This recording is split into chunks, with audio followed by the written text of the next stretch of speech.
Hi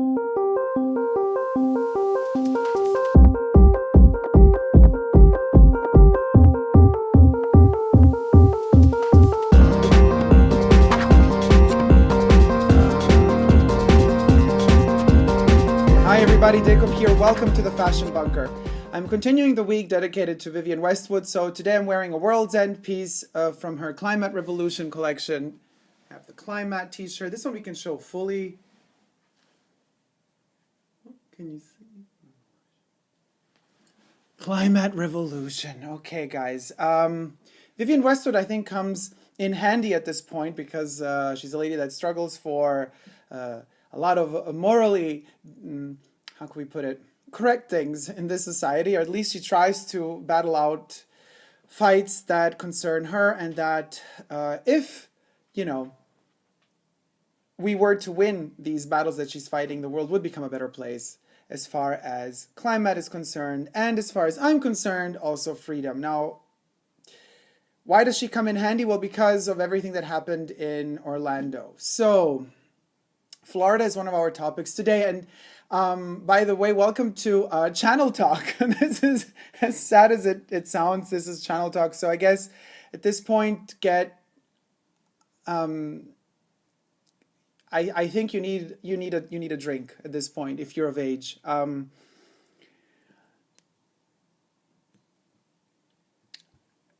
I don't really know how to express the amount of hate and the amount of pain and suffering that the massacre, I don't even know how to call it anymore. It's not even it's worse than a massacre in Orlando happened. And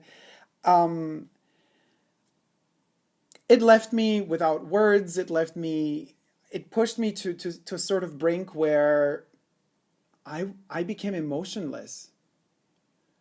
So beyond pain and beyond fear and beyond disillusionment and beyond pain and beyond tragedy is something else. Beyond all of that is like a numbness, a general numbness and a general disillusionment,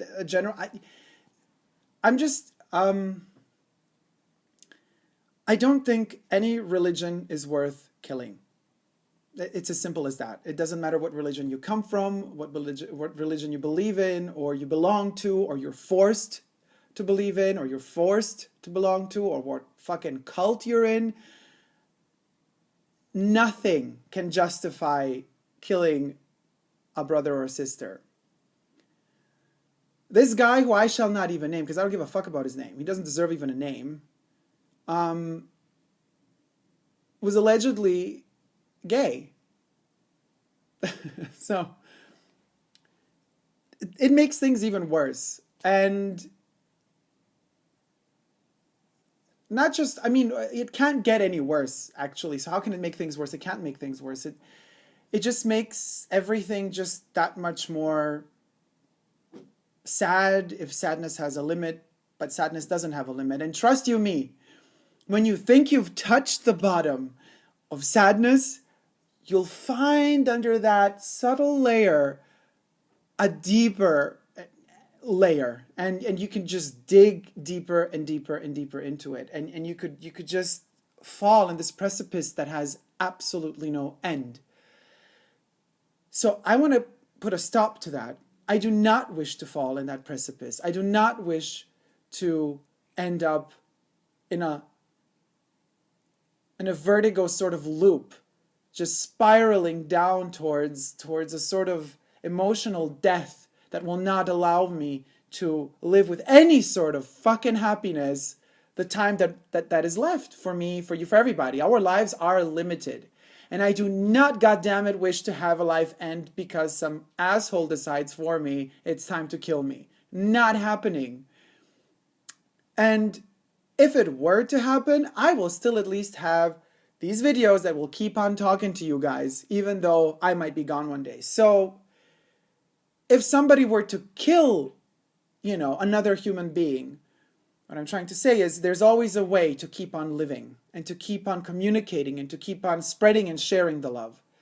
So all of this happens in Orlando, and you know, you watch the news, you communicate to your entire community through the internet, through all the social media platforms imaginable that are out there, and you try to understand, you know?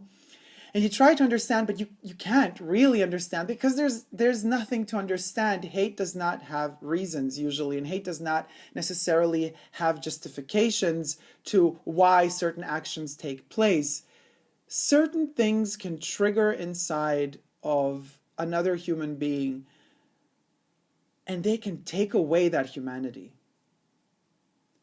And once that humanity is gone is when you got to start running for your life, because if there's not one tiny, minuscule, nano-sized shape of humanity left in a human being, they're not human anymore. And I'm not saying that they have been dehumanized, I'm saying they are not human anymore. And how do you relate to something like that? What do you do? If you were to survive that sort of attack, and if the attacker were to survive, and then you get to talk to this person, what do you say? What is there to, like, what sort of reasoning is there that's left? So right after, or shortly after Orlando, I get a hateful comment on one of my videos, and I'm thinking to myself, really? This is somebody who calls themselves Mario Testino. Mario Testino is an amazing photographer, very talented gay photographer. So this person who calls themselves Mario Testino says to my luxury addict tag video, what an ugly little faggot. I'm like, dude, your username is a gay photographer. And perhaps you should think twice next time you want to attack your fellow brothers and sisters who are gay, just like you are. Because hate just generates more hate, but you're not going to get hate back from me. You're not. It's impossible. I am love, and I am light, and that is all. So I wish you well. I wished you well in the comment as an answer, and I wish you well now, and I do hope you're in a safe place, because you're surrounding yourself with so much darkness and hate, and that doesn't suit you very well. It's not a good look, boo. Try to switch it. Turn it upside down, you know. To be very tacky, turn the frown upside down. Walk on your hands if necessary so that we could see you smile. And then you went on, Mario. You went on and commented that you hated the earring that I wore in the video. Let's put it on just for you, okay? I'm doing this just for you. There you go. Thank you so much for loving it. I love it too. I actually have two of them, like to match. It's a pair. It's a 1994 vintage Chanel earring. And I love it so much. So thank you for respecting that. Moving on to the next comment. Actually, let's end it. With Mari, not to end the video, but right after such a massacre, you're still spitting out venom? Like, this is what I meant at the beginning of my video, guys, when I said there's another precipice behind the precipice. You just think you've fallen to the limit, and then, like, you scratch that surface. Oh my God, and underneath there's another verticos falling down into another precipice. This is insane. Where is humanity going to? I don't know, guys. Like, I really don't know. Very disconcerting. But then we also have positive sides to all of this. Tomcat petals on my top 5 June favorite fragrances. Hi, Tomcat petals. How you doing? Tomcat says, my girlfriend loves Misia and I like to wear it, number 18. Thanks to you. Thank you so much. Tomcat, these sort of comments actually prove that there still is hope, that there still is light, that there still is love, because people are still ready to listen to people. And now we're getting to the point of this channel talk. We should never, as a community, and this is a tiny community, you know, the Fashion Bunker is all about love and sharing passions. But there are other communities out there. And I do believe if we really work hard, like, humanity can become a community. Unfortunately, at the moment, it doesn't seem to be as much, but it can become so. And if it does, then we are strong enough to fight all the hate and all the prejudice out there. And this is a perfect example of, there's this guy with this girl, and they're together, and they're both wearing the Chanel perfumes, they're watching my videos, and there's absolutely no judgment. Total freedom of expression, total freedom of opinion, and total understanding of one another, which gives me so much hope. And it makes me understand that we are stronger than anything else. And we will overcome anything because we can, because we are together. So that was a very inspiring comment. Thank you so much, Tomcat. Then I have another interesting, a lot of you have been asking about the Chanel boy bag. I have to say, in a growing amount, more and more people are asking me, Dacob, is the boy bag considered a classic, or will it become obsolete? Will it become uninteresting, dated, old pretty soon? Is it worth the money? I say never think about, granted, you have the money to buy a bag like that. Don't think about it as an investment. That's the wrong way to go. You gotta buy what you love. If you love it, even if the entire world says it sucks and it's ugly as fuck, but you love it, buy it. By all means. That's how I tick. Now, let's not forget that the boy bag has been around for over a decade, and it ain't going anywhere anytime soon. It is the most expensive Chanel bag as of now, actually, because the classics that are kind of in the same price range, or maybe a couple hundred more expensive, they're leather on the inside. The boy bags are I don't know, nylon, whatever, satin, whatever that material is, but they're not leather on the inside. So it really, to me, the price is not justified anymore. Plus, most of them are made in Italy. My policy on Chanel bags made in Italy, not happening. So some of them are made in France, but most boy bags are made in Italy. So it's just not a thing. So to answer your guys' questions, I always answer in the comment sections, but I don't think the boy bags are going out of style anytime soon. Will they become an evergreen? Who knows? Once Lagerfeld is gone, the boy bag will be kind of the bag that his team, during his reign over Chanel, invented and created. And that was the only one that went into kind of history of his period. All of the other bags are kind of revisitations of the Chanel 255 classic. But so will it become a classic? Perhaps it will after Lagerfeld leaves. For now, it's definitely the most requested and hyped of Chanel bags. Will I be getting one? No. As of now, no. Things might change in the future, never say never, but for now, I have no interest in getting one.